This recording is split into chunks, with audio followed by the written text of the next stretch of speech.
NFL fever has whipped across England and the United Kingdom. The growth in popularity of the sport has made it almost unrecognisable from 2 decades ago.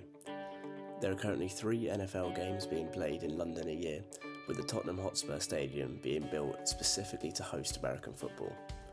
This, alongside player pathway programmes being set up and the conversation of London getting its own NFL franchise, shows the nation loves the game.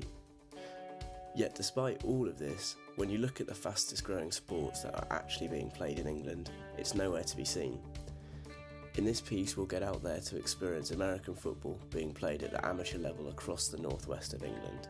We'll follow players and organisers to see the highs and lows they experience in a sport that has a climate different to others we see in our own day-to-day culture.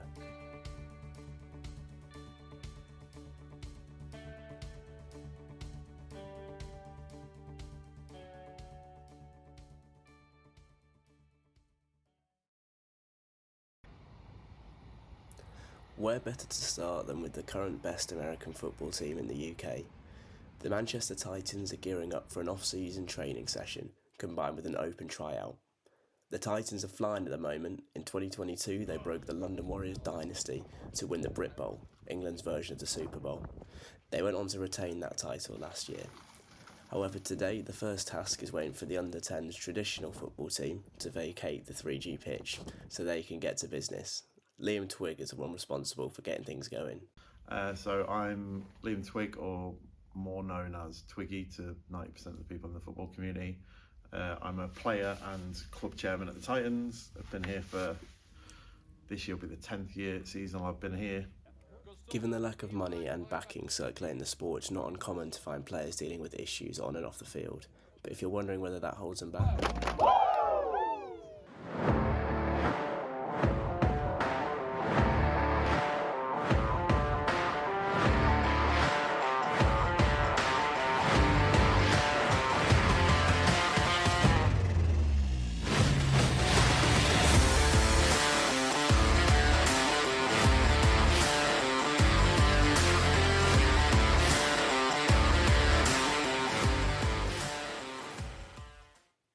the standard of course is high. You'd expect that from the national champions, but it's seriously impressive when you remember that these are all amateur players. There are no full-time American football players in the UK, yet there are countries outside of the US that have semi-pro and pro players.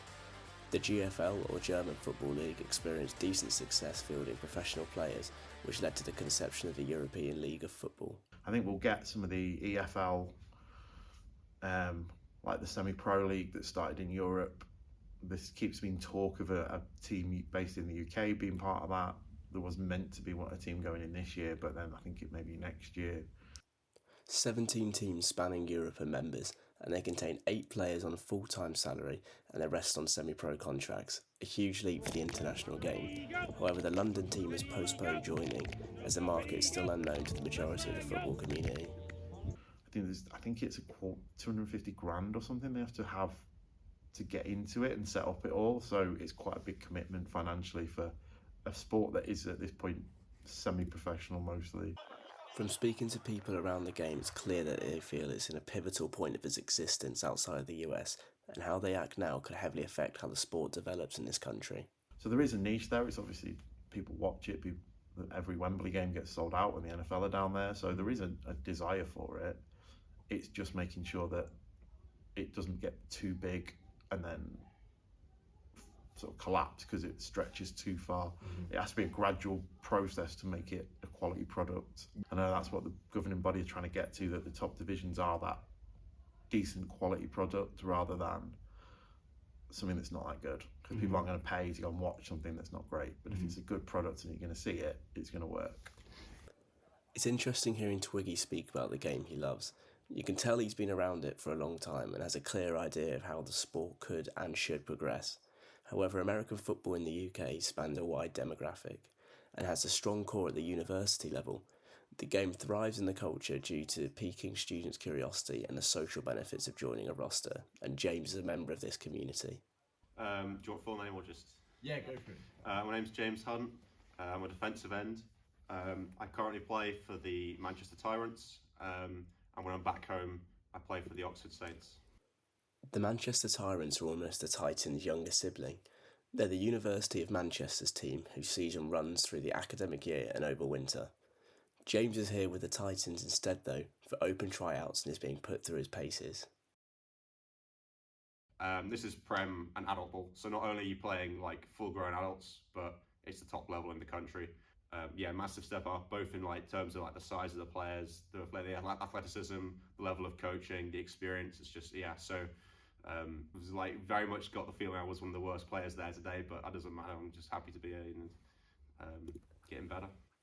Now James is of course being modest here, but he's not wrong about the step up.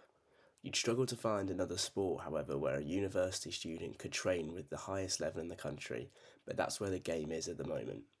So how do people in American football view their own future, given the sport's current size on this side of the pond? What I want to do is just see how far I can go. You know, I've come in here, I've not played the sport before I was at the age of 18. I just want to see, what I can do with the right dedication, coaching, strength and conditioning, and commitment. I want to see just how high I can fly. And why wouldn't he be optimistic?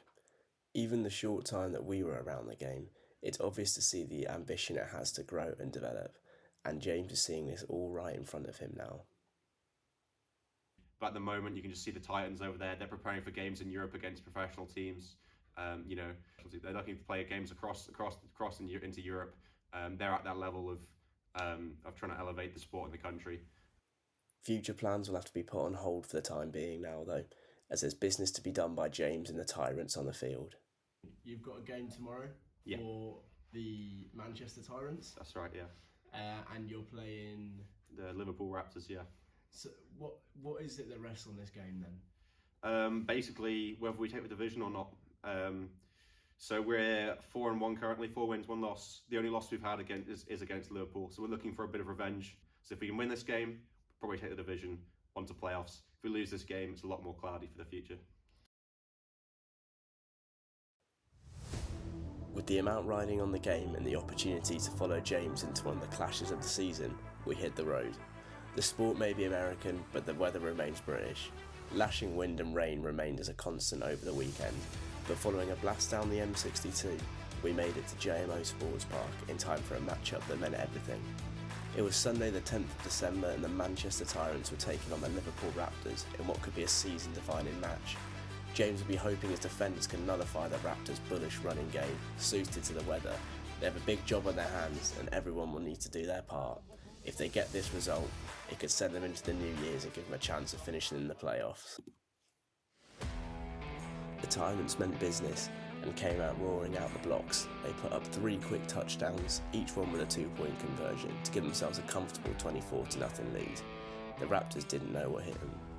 Being around an American football match in England, it becomes quite apparent just how different this culture is to anything we have over here.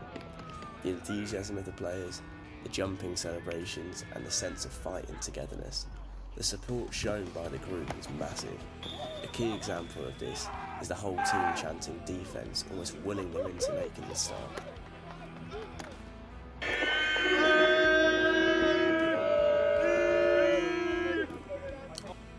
In the second half, the Tyrants' impressive offence slowed down, but James and the defence put any worry of a comeback to bed by not conceding a single point.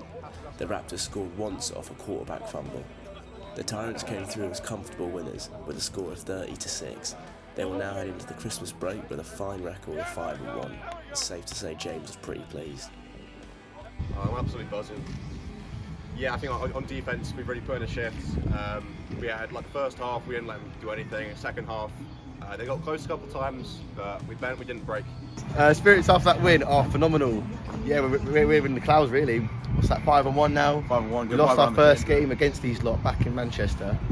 And yeah, since they managed to turn it around and we got our revenge today, got a big win, yeah, it feels good. The whole aim of this piece was to get a look into the American football scene in England. And having done just that, we believe we've uncovered a hidden gem. You truly struggle to find a sport this welcoming here. The sense of togetherness feels like a core value to the game. The sport's looking to grow and it's got a platform to build off, so if you're a fan of the American game, join the English one. Tyrants on 3! 1, 2, 3!